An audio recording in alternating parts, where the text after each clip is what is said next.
Mini wooden tractor. दीवानापुर नाम का एक गांव था। वहां बूढ़े और बड़े लोग छोटे बच्चों को साइकिल चलाते हुए घूमते रहते थे। इसका कारण था उस गांव में रहने वाले बहादुर सिंह। उस गांव के सारे बच्चे बहादुर सिंह से बहुत नाराज थे। एक दिन बहादुर के पोते ध्रुव से मिलने के लिए उसके दोस्त सुशांत और पूनम आए। वो अपने साइकिल लेकर बाहर जाने ही वाले थे कि बहादुर सिंह वहां पहुंचा और अरे पोते, वो साइकिल वहां रख दो, मुझे बाहर जाना है, काम है। अरे ये क्या दादाजी, आपका दिमाग तो ठीक है, हमेशा मेरे साइकिल ले जाते हो। अरे आप नया साइकिल क्यों नहीं खरीद लेते? और जरा देखो वो साइकिल कैसा है, आपका भार उठा सकेगा? अरे बेटा, ये लोहे का साइकिल है, मैं हर रोज इसी पे तो जाता हूँ। मेरे जैसे 2 और लोगों को भी बिठा सकता हूँ। वैसे तुम्हें एक राज की बात बताऊं, कहते हैं कि यदि बड़े बच्चों के साइकिल और उनके खिलौनों के साथ खेलें तो वो 200 साल तक जीते हैं। मेरे दादाजी ने कहा था, तब से गांव में हम सब ऐसे ही करते हैं। अच्छा, तो ये मुसीबत आपके दादाजी के जमाने से चली आ रही है। तो फिर आपके दादाजी और पिताजी जल्दी क्यों मर गए हैं? उनमें से कोई भी 2 साल तक तो जिया नहीं। अरे तुम वो ठाकुर की बेटी हो ना? अगर यूं बकवास करती रही तो कल से तुम्हारे साइकिल भी मेरे घर में खड़ा रहेगा। जरूरत पड़ा नहीं दादाजी, उनके पिताजी तो सवेरे सवेरे साइकिल लेके चले जाते हैं। हाँ, बेअक्ल, बददिमाग। अरे अरे, गाली ना दो बेटे। देखो बच्चों, बड़े तुम्हारे साइकिल लेकर जा रहे हैं, ये सोचकर तुम बड़ों को गाली ना दो। अरे वो तुम्हारे साइकिल चलाते हैं, इसलिए तुम उन लोगों पर नाराज क्यों होते हो बेटे? उन्हें गाली ना दो बेटे, ठीक है? कहकर साइकिल लेकर चला गया। बाद में ध्रुव अपने दोस्तों से, देखा ये बुड्ढा कितना झूठ बोलता है। अब तो इनके मुसीबत से तंग आ गए हैं यार, हमें खेलने नहीं देते। अरे इन्हें सबक सिखाना होगा यार। पर हमें मदद कौन करेगा इस गांव में? जहाँ तक मैं जानता हूँ, इस गांव का प्रशांत भैया ही हमारे मदद कर सकते हैं। सिर्फ वो अकेले ऐसे हैं जो अपने बच्चों का साइकिल नहीं चलाते। चलो जाकर उनसे कोई सलाह लेते हैं।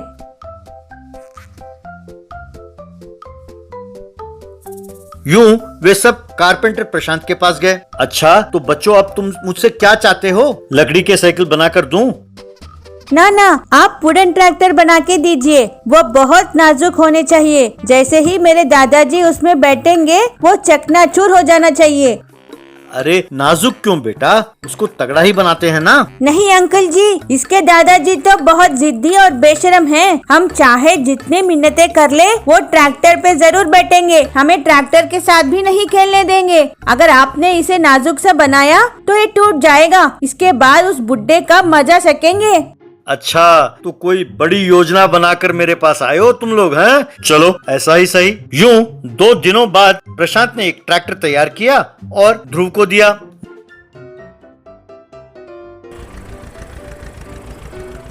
ध्रुव उस ट्रैक्टर को ले जाकर अपने घर के पास खड़ा किया। उस ट्रैक्टर को देखकर बहादुर, अरे पोते, तुम्हारा ट्रैक्टर तो बहुत बढ़िया है। थैंक्स बेटे। वो साइकिल चलाते चलाते जी ऊब गया है। आज से मैं ट्रैक्टर लेकर जाऊंगा। ले जाओ, मुझे भी इस वक्त का इंतजार है। जैसे ही बहादुर उस ट्रैक पर चढ़कर बैठा तो ट्रैक्टर चकनाचूर हो गया।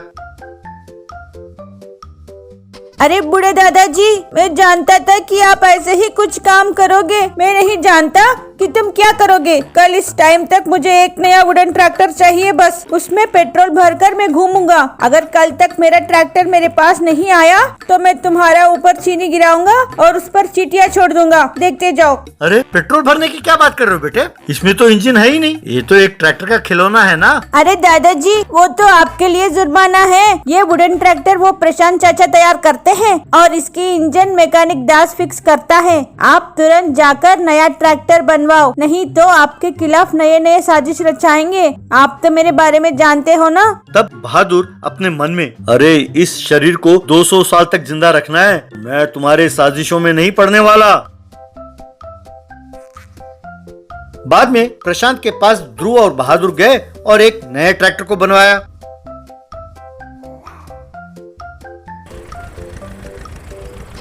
फिर ध्रुव उस ट्रैक्टर को पेट्रोल पंप ले गया और उसमें पेट्रोल भरवाया।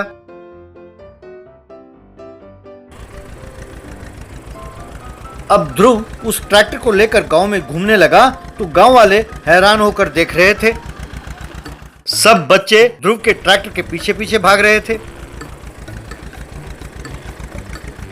देखो दोस्तों, खिलौनों के साथ खेलना हमारा अधिकार है। लंबी उम्र की लालच में मेरे दादाजी मेरे खिलौनों के साथ खेलना चाहते थे। ये देखा, जुर्माने के तौर पर मैंने ये ट्रैक्टरों से लिया है। तुम लोग भी ऐसा ही करो, तभी उन बुड्ढों को अकल आएगा, समझे?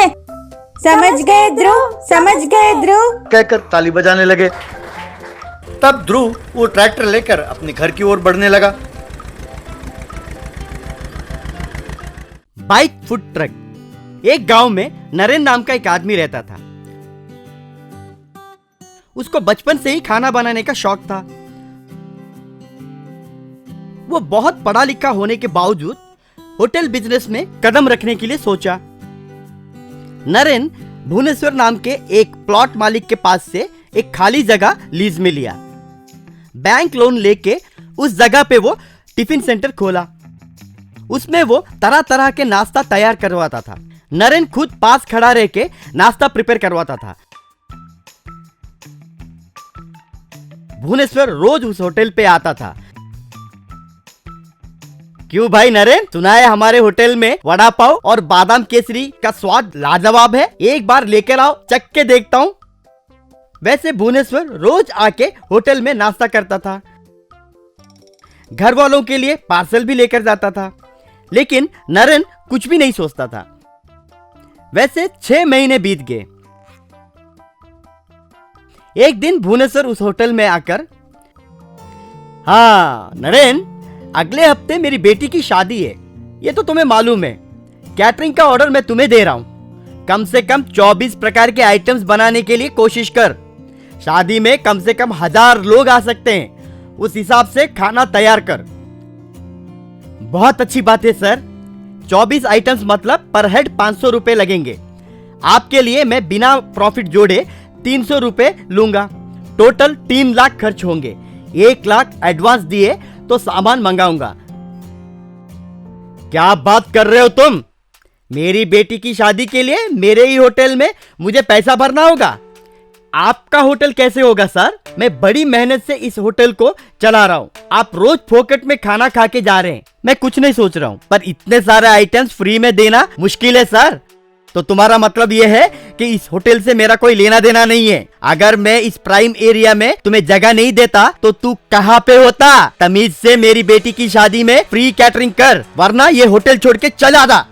मैं फ्री में कैटरिंग नहीं कर सकता। वैसे आप मुझे खाली कैसे करवा सकते हैं? 30 साल का लीज है सर। ऐसा कुछ होगा मुझे पहले ही मालूम था, इसलिए एग्रीमेंट में मैंने एक क्लैश किया। एग्रीमेंट के मुताबिक मैं खुद अगर यहाँ होटल बनाना चाहूंगा तो तुम्हें खाली करना होगा। लगता है तुमने ठीक से पढ़ा नहीं है, इसलिए आज से मैं खुद इस होटल का मालिक हूँ। दफा हो जाओ यहाँ से। वैसे नरेन को खाली करवा के भुवनेश्वर होटल चलाना शुरू किया। भुवनेश्वर ज्यादा पैसा कमाने के चक्कर में उस होटल में सस्ता माल लाना शुरू किया। तू फूड वेस्ट मत कर, और सुन, कल का बचा हुआ खाना अगर कुछ है तो उसे गर्म करके वैसे के वैसे कस्टमर को दे दे। एक दिन एक कस्टमर, क्या है भाई ये पूरी होल करने पे भी होल नहीं हो रहा है? पूरा का पूरा मैदा से बनाया या फिर कुछ आटा भी मिला है? हाँ, मैदा क्यों यूज करेंगे जी? असली आटा से बनाया हुआ पूरी है वो। पता नहीं भाई, तुम्हारे होटल का क्वालिटी पूरा गिर गया है। परसों यहाँ कचौरी खा के गया तो 5 किलोमीटर दौड़ने के बावजूद हजम नहीं हुआ, कह के वो चला गया। चल, हमारा होटल अच्छे सेंटर में है, लोग खींचते हुए हमारे पास आएंगे। नरेन के घर में उसकी पत्नी, क्यों जी, हमारे पास जितने भी पैसे थे वो पूरा होटल में डाल दिए। ऊपर से हमारे ऊपर बैंक का कर्जा भी है। दूसरा होटल लीज पर लेने के लिए हमारे पास पैसे भी नहीं है। तू कुछ फिक्र मत कर, मेरे पास एक ऐसा हुनर है जिसे कोई भी नहीं चुरा सकता। वो है मेरा खाना बनाने का विद्या। अब मैं उसे गिरवी रख के फिर से होटल शुरू करूंगा। बाद में नरेन फ्रेंड्स के पास से कर्जा उठा के एक बाइक फूड ट्रक तैयार किया। घर में वो खुद अपने हाथों से तरह तरह के ब्रेकफास्ट बनाया। उन्हें उस फूड ट्रक में डंप करके एक सेंटर के ओर गया। एक आके वहां पे ढोकला खाया। आहा, इसे टेस्ट बोलते हैं। वो होटल जब तक तू चला रहा था ना, ठीक था। अब वहां खाने से ऐसा लग रहा है कि घास फूस खा रहे हैं। वैसे लोग सभी नरेन फूड ट्रक के पास आने लगे। भुवनेश्वर के होटल में जाना बंद कर दिए। कुछ ही महीनों में नरेन बहुत पैसा कमाना शुरू कर दिया। भुवनेश्वर की बर्बादी शुरू हो गई। 1 साल के बाद भुवनेश्वर नरेन के पास आया। बेटा, मुझे माफ कर दे। लालच में आकर बचा कुचा जो भी था वो सब कुछ गवा दिया। इसके पहले तू अच्छा भाड़ा भरता था। अब मैं काम करने वालों को भी पगार नहीं दे पा रहा हूँ। होटल को कितने अच्छे तरीके से डेकोरेट किया ये फर्क नहीं पड़ता है, खाना कैसे बनाए उससे मतलब होता है लोगों को। तू कृपया करके उस होटल को दोबारा ले ले। मैं तुझे हाथ जोड़ता हूँ। आप अपनी गलती को समझ गए, मुझे बहुत खुशी हुई। मैं कल से ही वहां पे आके होटल शुरू करूंगा, कहा। भुवनेश्वर बहुत खुश हुआ।